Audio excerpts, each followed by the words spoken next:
Hi, good evening. Welcome to the Everton show. Thanks for joining us again. Hope you're all keeping okay in the first week of lockdown, but hopefully we'll sort of give you a few things to think about as we review Everton's performance last week and a few other little bits and pieces before we get through. We were all sort of rather hoping last week that our predictions said that we might get something out of Man United. We opened by saying we'd had one wounded animal in Liverpool come in and up in the performance at Goodison and hoped Man United wouldn't do the same. Well, they sort of came and got a result, but I don't know whether it was a good performance or an inept Everton one. So we'll have a little chat. So joining me tonight, Don Keogh, Callum Murnock. Don or Cal, where do we start? Was it a good United performance or a poor Everton one? Can I just say, since we started this podcast, we've gone terrible. Go on, Dawn. I just wanted to put that out there. We have gone crap since we started this.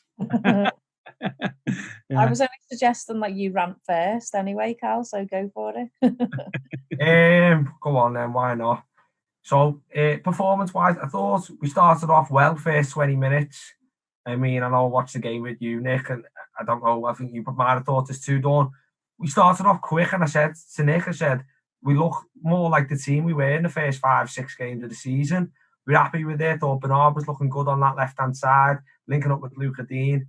We got the goal. It was a bit of a tense game, wasn't it? But, we got the goal. We went 1-0 up.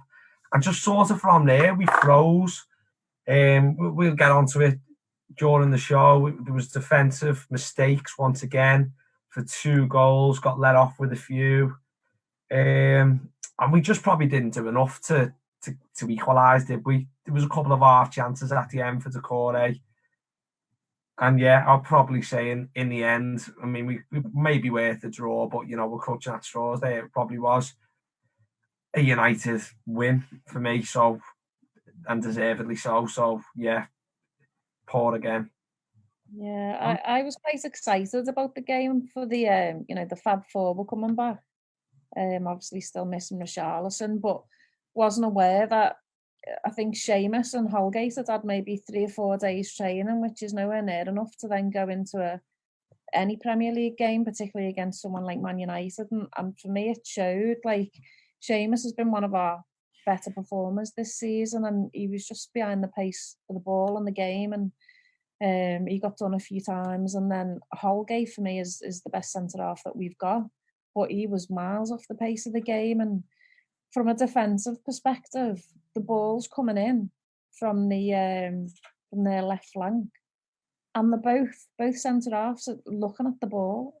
Not one of them's got the body open to even see where Fernandez is. And week in, week out, we do the same thing. The body position's all wrong, and it never changes. I don't know, like if you have noticed that. I think. Well, yeah, come on, Nick. What do you think about the first goal? I think there was an obvious, clear mistake, and I agree with Dawn. I think I thought Seamus had a good game going forward defensively, not so much. So go on, Nick, talk us through the first goal. Well, you took the words out of my mouth. I think we have to be realistic. I think Seamus was maybe brought back a week too early, but needs must with the way we've been defending.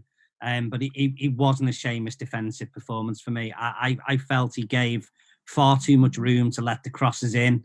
He doesn't normally do that. He normally closes down. And once you let that ball come into the box, then, yeah, you looked at the replays and the two centre-backs were too far apart.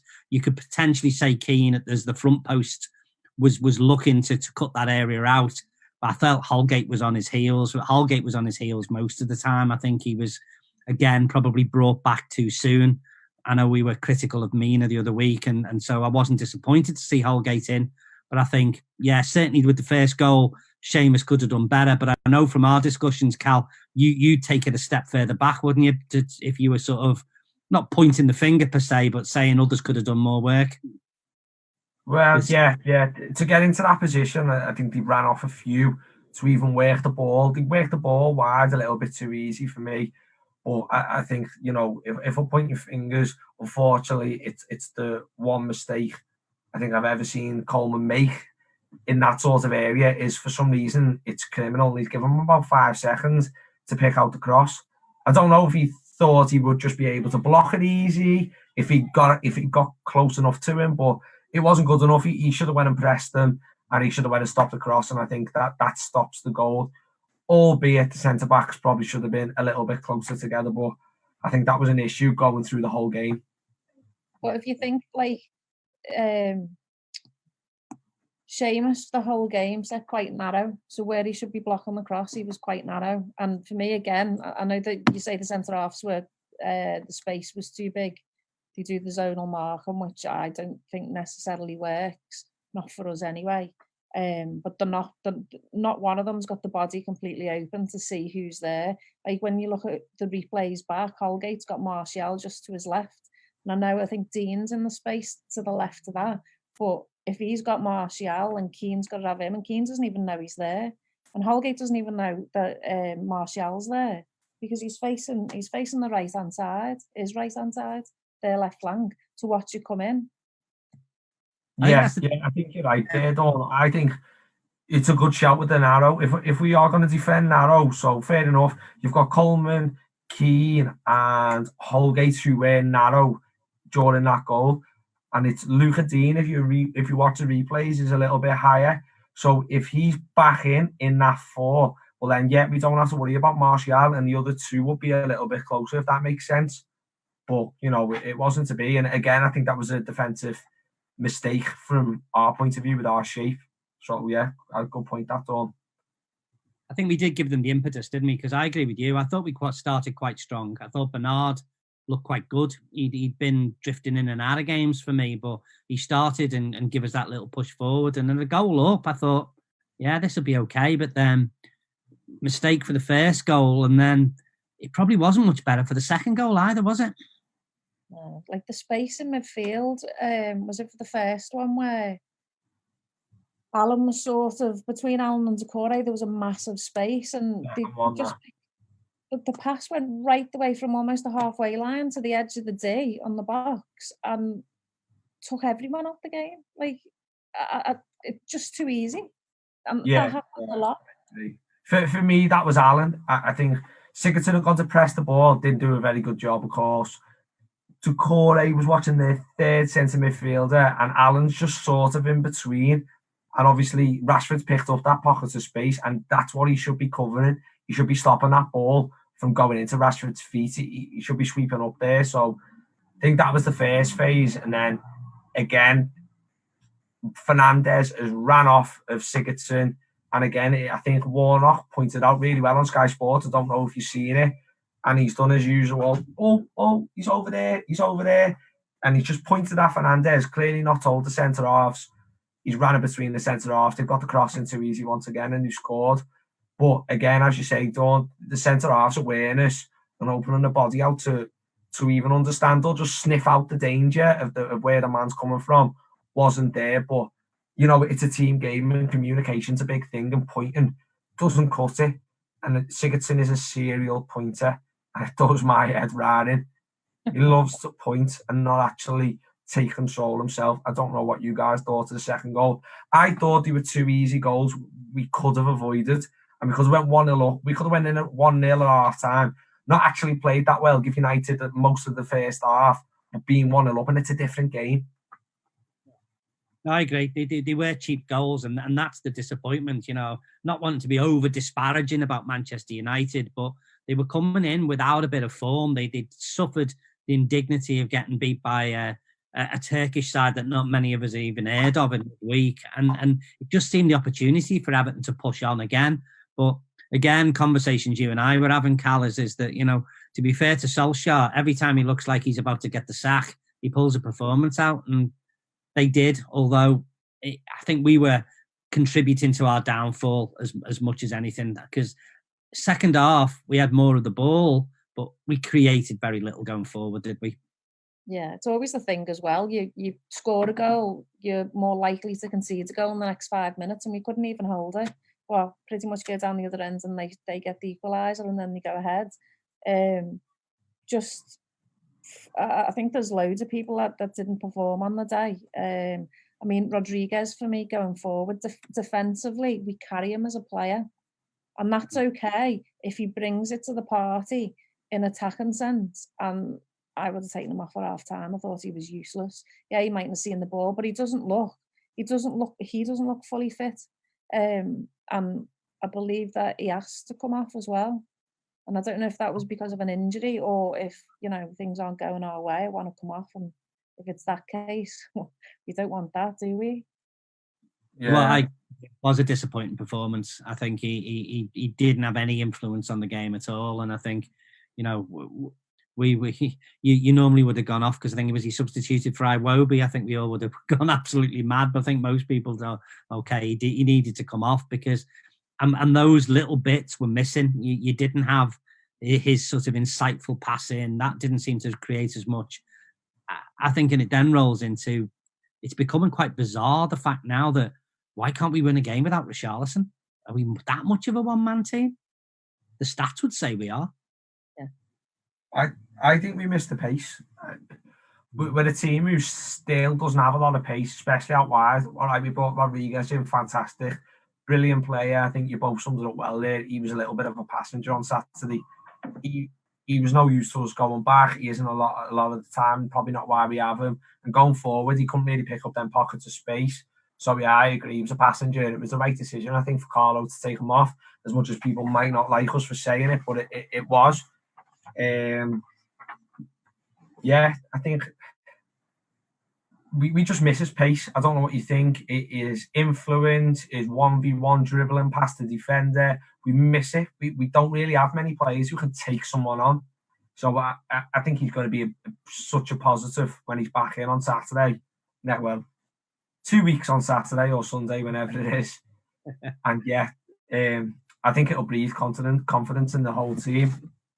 Yeah, it's bad though, isn't it, that we rely so heavily on one player. I think his pace, definitely. I think because he's such a threat, he's aggressive with and without the ball. Defensively, he works as hard as anyone else. And I think when we've only got DCL up there and he's not there, he gets heavily marked. He was in Vestergaard's pocket the other week, and for me, he didn't work hard enough against Maguire to get away from Maguire because he was winning the ball. But when Richarlison's in there as well, they can't just pick out DCL because there's more than one player to worry about. So we need to sort that out and not rely on him too heavily, because obviously he's away on international duty now, and if he got injured or something, then I don't know what's going to happen when we go back to us playing. I thought DCL was really isolated on Saturday, which again is what we pointed out, didn't we, in the two previous games, and we've not really got enough bodies around him. I think that's another point with Richarlison. He plays off that left-hand side really well. He comes inside, he's wide and offers an option for DCL. I thought Maguire was fantastic, to be fair to him. I think he was probably the best player on the pitch. I was surprised at McManaman not giving him the man of the match, but he's just a donut, isn't he? I agree with you. You took the words out of my mouth there. I was going to say, okay, DCL had a hard time of it, but I actually thought Maguire was outstanding. He had any important headers when we were trying to create something second half, and we were going a little bit direct at times, but he did win an awful lot, Maguire. And to be fair to him, he's gone up a little bit in my estimation after coming out in defence of Pickford as well. I mean, we talk about donuts of sort of pundits on the TV, and Lord, there's so many of them at the minute. But McManaman trying to get so excited there in the commentary and build up the anti-Pickford brigade again, when he didn't even have the brain to watch the TV, McManaman, and see that Pickford was shoved in the chest. So I have to say fair credit to Maguire for coming out on Twitter and saying he did shove him in the chest. I don't know if you've seen that this week. I can't believe actually that he's a commentator. He does a lot of their shows and he misses something really important. Like, I was saying words that I can't say on air at the telly, like when he's going on about it, and Pickford's doing this, that and the other. It's all with the media agenda again. What is the problem with Pickford? Leave him alone. But the big thing is, for me, it's arguably a yellow card what Maguire did, because he's in the air and he's got no control over his body. Obviously, that's why he dropped it, but he's an absolute donut, as you say, and there's lots of other words that we could say, but not on air.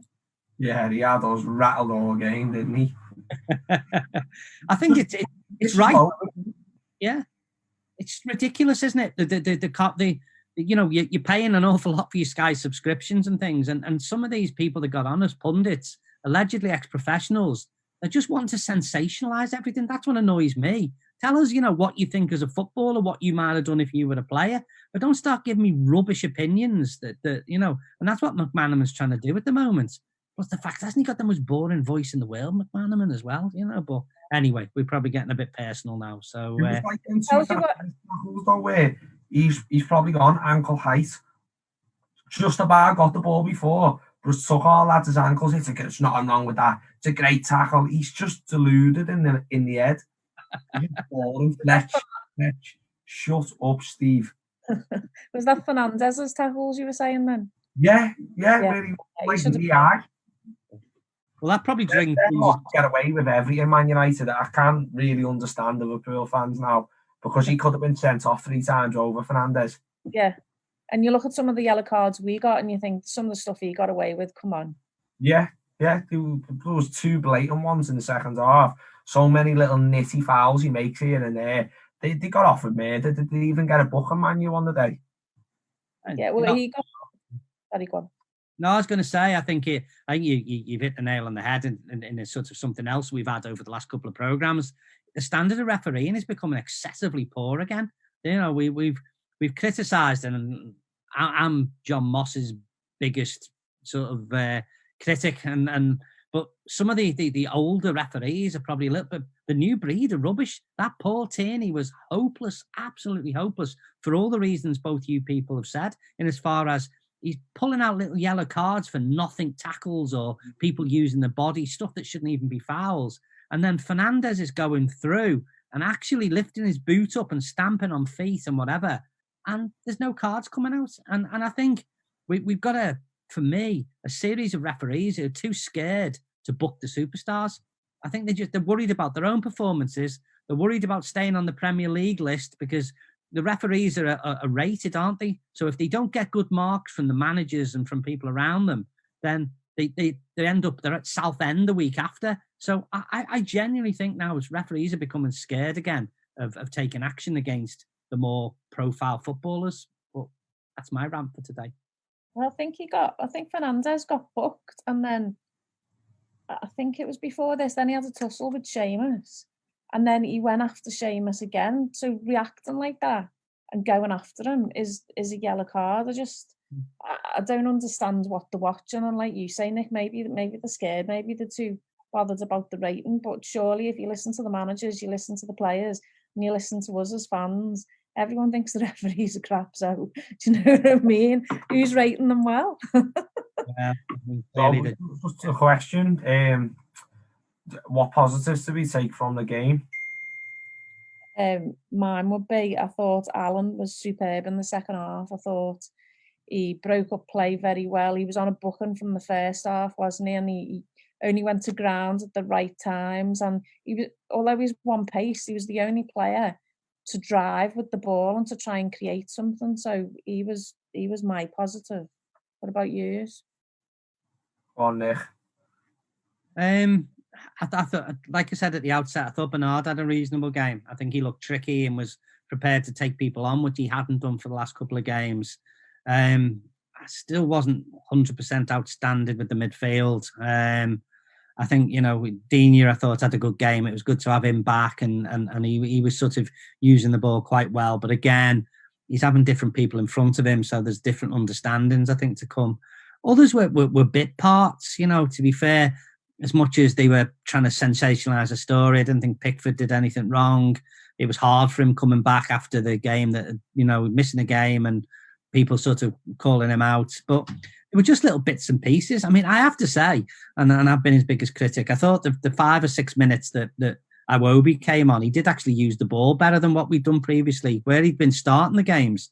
Whether there was no pressure on him coming on as sub, but he actually was more direct on this weekend than he has been for a few other games. So little bits and pieces, but more just I was just more frustrated with it. I felt second half, if we could have got an equaliser, I think we could have gone on to win it, and we just sort of fizzled out. And as we said, players dropped off the pace. The substitutions didn't really help. It just was just a bit disappointing. And I think the only fair bit was Ancelotti summed it up. He was quite critical afterwards, wasn't he? Yeah, yeah, I agree with all the points you've said. I think good point on Alan there, Dawn. I think we picked up the past couple of weeks, haven't we, that he's not been what he was in the first 4 games, and we picked on him today with the second goal, and I think he was in them positions. He was on the striker's toes when he got the ball. He was on Fernandez's toes when he got the ball. He did drive forward with the ball well. So, and he played the ball. He sprayed it wide better in the second half. So yeah, like that on Alan, I think Bernard was a positive. Thought he had a good game. I think coming in from not really playing for a few weeks and putting in that type of performance, he was busy. He looked sharp on the turn. Yes, he can't really beat a man with being so small, but he really can create spaces for himself. So I thought he did that well. And yeah, Britain's or Everton's most disliked man, I thought did have a good game when he came on. I thought he was busy. He again was picking up space wide, and he used the ball fairly well. I think he put in 2 decent crosses. One right at the end when McManaman was slagging us off. So I don't think he's done enough here, but they're probably going to score now. And he just played the first time ball to Decore, who could have done better, couldn't he? I think did he hit that one over the bar, or I think he miskicked that one, didn't he? That was the one he miskicked, and he went straight up the other end and scored, didn't he? Yeah. So yeah, I think there's a few little ones we can take. I thought second half, what I did like, as much as we didn't create anything major, is we did sort of dominate possession and at least try to take the game to them, if that makes sense. Whereas we whimpered out against Southampton, we whimpered out against Newcastle. Yeah. So in respect to that, yeah. And I think maybe on another day, if we have Richarlison playing, it's different. There's a bit more quality up there. But I think a question that I'll put to both of you, I think, does this highlight that we need a bit more quality and a bit more pace up front with losing Richarlison and then not really having anything else? We're bringing on Cenk Tosun, who we may as well have a walking stick. I think he touched the ball once and he passed it with the outside of his foot. He tried to make a 4-yard pass and played it to a United player. It's like, come on, Cenk. Wasn't it Hammers that went off for him, and you go, oh, you couldn't write that, could you? Hammers goes off, Cenk Tosun comes on and he touches the ball once and gets booked in the first minute. I was like, oh, what's he doing? I was like, I know, but I could see he just tried to get another body in the box. You know, Hammers hasn't had the best game. So it's like, yeah, he's just. I think the pace thing, definitely. I think we need more pace in the middle of the park as well as further up the pitch. So if you look at our midfield, Alan's one pace. Decore's got it in his locker to be able to go through the levels and drive with the ball. That's what we expected to have signed and haven't really seen it yet. And the other players, Sigurdsson or Gomez or even Davis, too slow. You don't see anyone who gets it and has a change of pace and drives through the middle. And I think as well as more attacking threats further up the pitch, like you say, Cal, I think we need someone in the middle who can do that as well. What about you, Nick?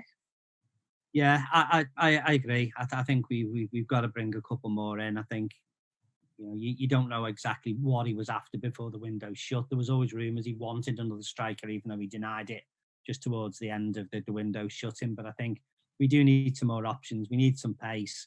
I mean, I'm still a little confused, but without wanting to put pressure on the kid, why Gordon isn't even getting on the bench. I mean, he has got some natural pace and that natural ability to at least have a shot or try something. But again, I suppose Carlo sees him day in, day out and maybe sees different things. So, but again, you don't want to put undue pressure on the kid either, do you? Because you don't want him to be sort of built up to the point where he comes in the first team and then has too much pressure on him. But I think, yeah, we need to go and buy a couple of people and change it around a little bit. But the other thing for me, the big question is, how much do you miss a crowd?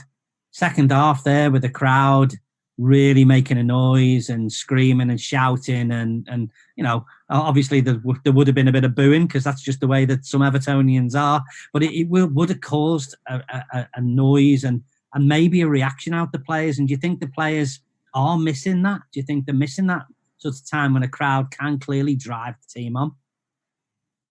Yeah, I think the players will be getting used to not playing with our crowd. But for me, Saturday early afternoon, that was perfect. That was a perfect Everton atmosphere.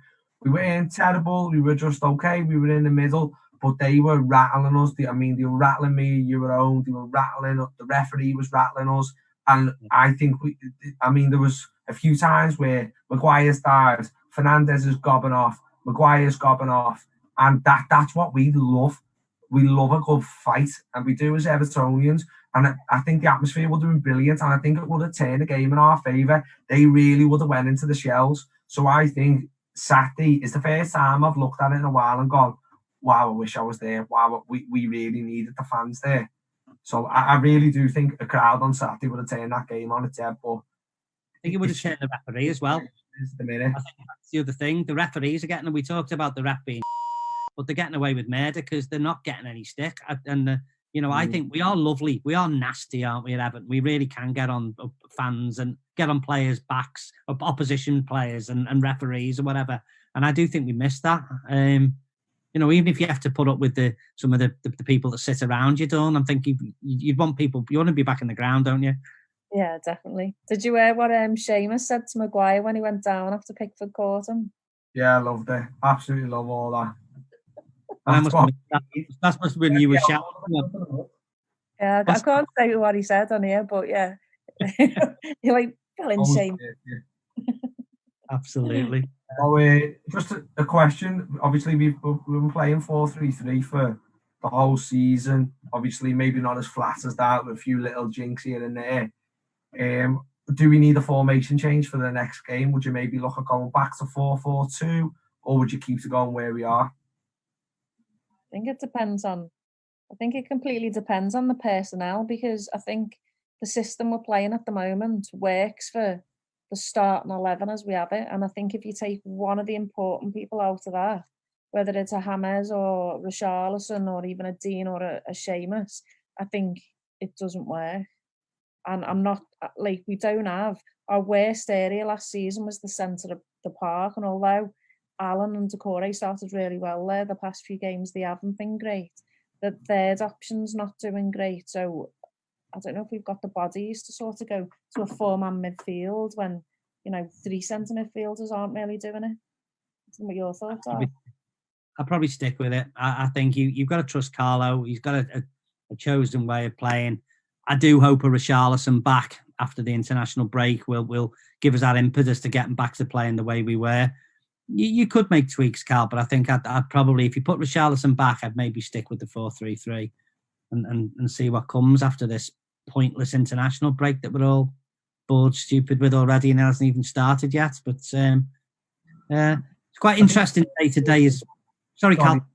I think the only option would be, I would probably stick with it the same as you two for now, but with Bernard having a good game, you could maybe go back to a 4-4-2, Alan and Decore in the middle, James on the right, Bernard on the left, and then get Richarlison up next to Calvert-Lewin, just for someone to be up there with him.